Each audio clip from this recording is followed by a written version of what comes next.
दुनिया में से कितने ही उदाहरण हैं जहां विदेशी हमलावरों ने राष्ट्रीय पहचान से जुड़े स्थलों को नष्ट किया, लेकिन जब उस देश के लोगों को मौका मिला, सबने साथ आकर अपनी पहचान को फिर से सहेजा, फिर से संवारा, पुनः प्रतिष्ठा की। लेकिन हमारे यहां राष्ट्रीय स्वाभिमान से जुड़े विषयों पर भी राजनीति होती रही। सोमनाथ खुद इसका सबसे बड़ा उदाहरण है। आजादी के बाद पहले दायित्वों में से एक था कि सोमनाथ मंदिर का पुनरुद्धार करते। इसलिए सरदार वल्लभ भाई पटेल और डॉक्टर राजेंद्र प्रसाद जी, उन्होंने इसके लिए इतने प्रयास किए। लेकिन हम सब जानते हैं उन्हें इसके लिए नेहरू जी द्वारा कितना विरोध झेलना पड़ा था।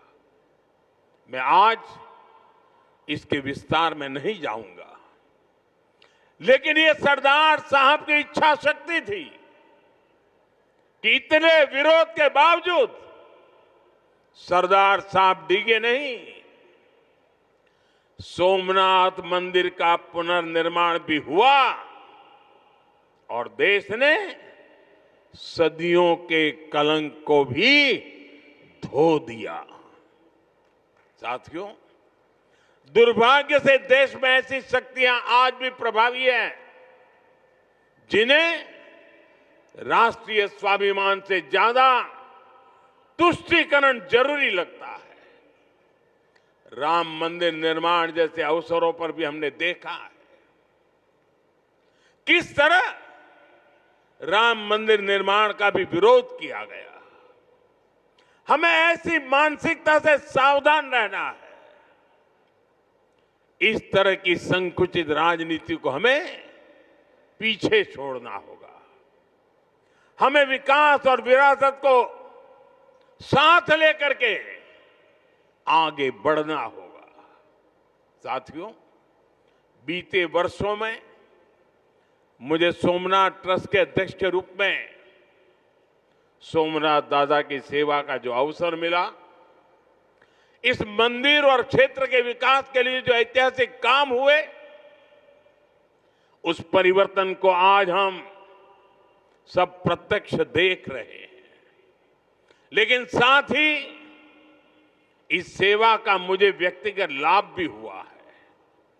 आज मुझे देश के सभी पवित्र तीर्थों के विकास का जो मौका मिल रहा है, ये भगवान सोमनाथ का ही कृपा प्रसाद है। साथियों, आज काशी में सदियों बाद बाबा विश्वनाथ धाम का इतना भव्य विस्तार हुआ है।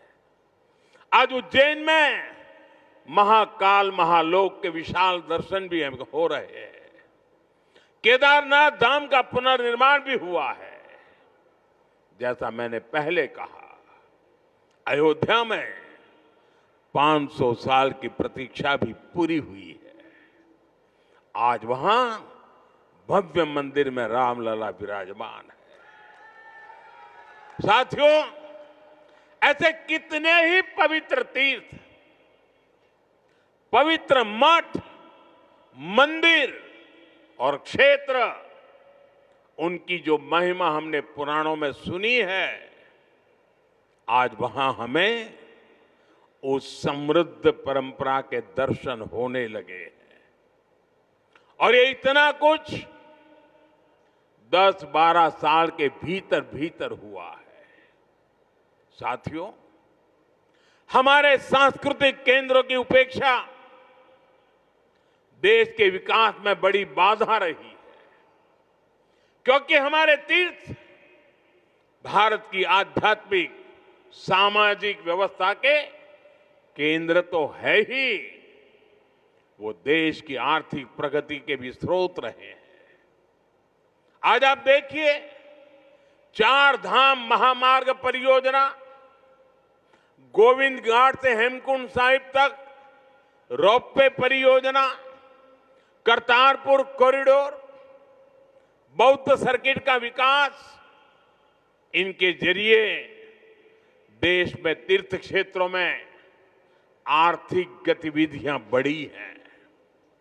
सोमनाथ परिसर भी इसका एक सशक्त उदाहरण है। आज सोमनाथ मंदिर ट्रस्ट से सैकड़ों परिवार जुड़े हैं। हजारों लोगों का जीवन इस क्षेत्र से जुड़ा हुआ है। देश दुनिया के कोने कोने से जो लोग यहां आते हैं वो गुजरात के बाकी हिस्सों में भी जाते हैं। इससे प्रदेश और देश में प्रगति के नए द्वार खुलते हैं। साथियों, हमारी आस्था हमें जीवन जीने का तरीका भी सिखाती है, क्योंकि हम मानते हैं सर्वम खलिद्वम ब्रह्म, अर्थात सृष्टि का हर एक घटक, इस संपूर्ण प्रकृति भी ईश्वर का ही स्वरूप है। इसलिए हमारी आस्था नदियों में भी है, वृक्षों में भी है। हम जंगलों को भी श्रद्धा की दृष्टि से देखते हैं। हम पर्वतों में भी पवित्रता का भाव रखते हैं। और आज जब दुनिया प्राकृतिक जीवन शैली की ओर लौट रही है, हमें हमारी शक्ति को भी पहचानना होगा। हम हमारे तीर्थों और मंदिरों के विकास के साथ साथ उनकी गरिमा के लिए जागरूक होना होगा। हमें ऐसा जीवन अपनाएं जिससे प्राकृतिक और पर्यावरण की रक्षा हो। साथ ही हम हमारे पुण्य स्थलों को पूरी दुनिया के लिए एक उदाहरण के रूप में विकसित करें। हमें इन संकल्पों को अपनी आस्था से जोड़कर जीना होगा। साथियों, जब नई पीढ़ियां अपने इतिहास, अपनी आस्था और अपने सांस्कृतिक मूल्यों से जुड़ती है, तब राष्ट्र का आत्मबल और मजबूत होता है। आज भारत जिस आत्मविश्वास के साथ आगे बढ़ रहा है, उसमें हमारी सांस्कृतिक निरंतरता की भी बहुत बड़ी भूमिका है। आधुनिक और विरासत, आधुनिकता हो या विरासत हो, भारत में इसे कोई अलग नहीं कर सकता। भारत में एक दूसरे के विरोधी नहीं है। ये साथ साथ आगे बढ़ने वाली शक्तियां हैं, एक दूसरे में प्राण पूरने वाली शक्तियां हैं। सोमनाथ हमें याद दिलाता है कि कोई भी राष्ट्र तभी लंबे समय तक मजबूत रह सकता है जब वो अपनी जड़ों से जुड़ा रहे, जब वो अपनी विरासत को आने वाली पीढ़ियों तक उसी श्रद्धा और विश्वास के साथ उनके हाथों में सुपुर्द करे। 75 वर्ष पहले जब ये पुनर्निर्मित सोमनाथ मंदिर में 75 वर्ष पहले प्राण प्रतिष्ठा हुई थी, तब भारत ने एक नई चेतना यात्रा शुरू की थी।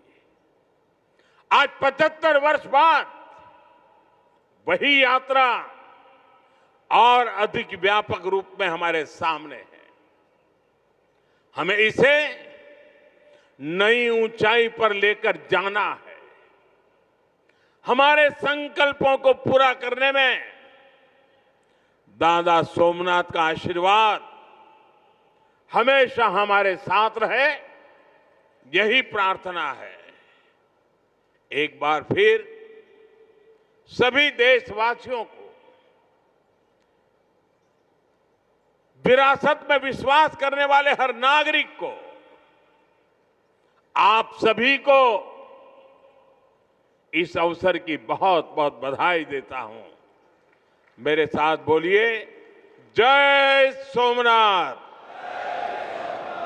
जय सोमनाथ,